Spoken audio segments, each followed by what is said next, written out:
Chairperson Begum Khaleda জিয়ার স্বাস্থ্যের খোঁজ খবর নিতে তার বাসায় এসেছেন বাংলাদেশে সফররত পাকিস্তানি ও উপপ্রধানমন্ত্রী ও পররাষ্ট্রমন্ত্রী ইশহাক দার।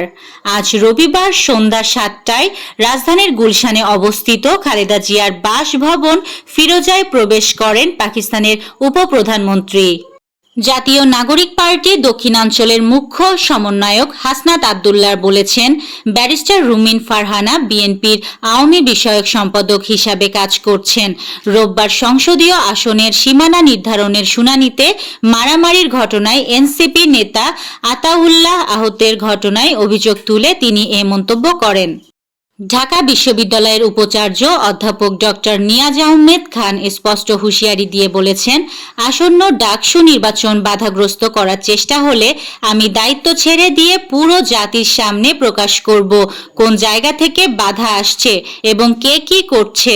উদ্ভট ও শৃঙ্খলা পরিপন্থী বক্তব্যের অভিযোগে বিএনপি চেয়ারপারসনের উপদেষ্টা পরিষদের সদস্য ফজলুর রহমানকে কারণ দর্শানোর নোটিশ দেওয়া হয়েছে।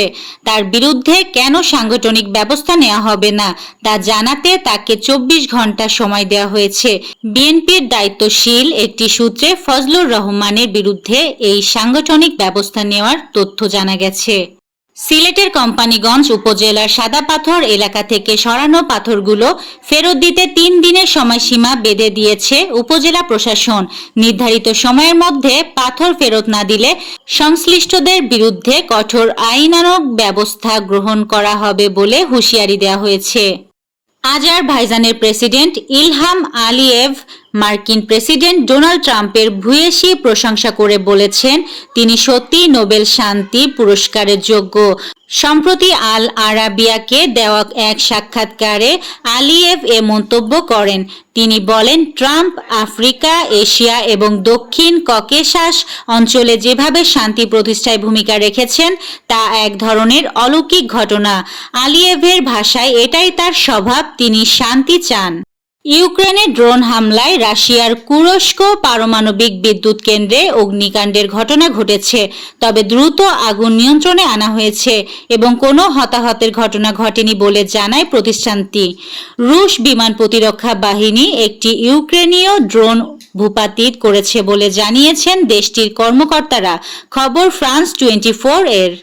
বাংলাদেশের প্রথম গোলটি থুইনু মারমার বাফুফে জয় দিয়ে টুর্নামেন্ট শুরু করেও নিজেদের দ্বিতীয় ম্যাচে বাংলাদেশের মেয়েরা ভারত অনূর্ধ্ব-17 নারী দলের কাছে হেরে গিয়েছিল ২-০ গোলে। আজ আবারও জয়ে ফিরেছে তারা। নিজেদের তৃতীয় ম্যাচে নেপালকে হারিয়েছে ৩-০ গোলে। থিম্পুর চাংলি মিথাং স্টেডিয়ামে একটি করে গোল করেছেন সৌরভী আকন্দ, থুইনু মারমা ও রিয়া। সর্বশেষ বিপিএলে স্পট ফিক্সিং নিয়ে তদন্ত হয়েছে। বিপিএল এর ফ্রাঞ্চাইজি সিলেট স্ট্রাইকার্স বলেছে, দলের কোনো খেলোয়াড়, কোচিং স্টাফ বা টিম ম্যানেজমেন্টের বিরুদ্ধে ফিক্সিং বা স্পট ফিক্সিং এর কোনো প্রমাণিত অভিযোগ সামনে এলে তাদের অবস্থান হবে শূন্য সহনশীলতার। এই ছিল আজকের শীর্ষ সংবাদ। ছিলাম আমি ইয়াসমিন আক্তার, সুরমা টিভি 24।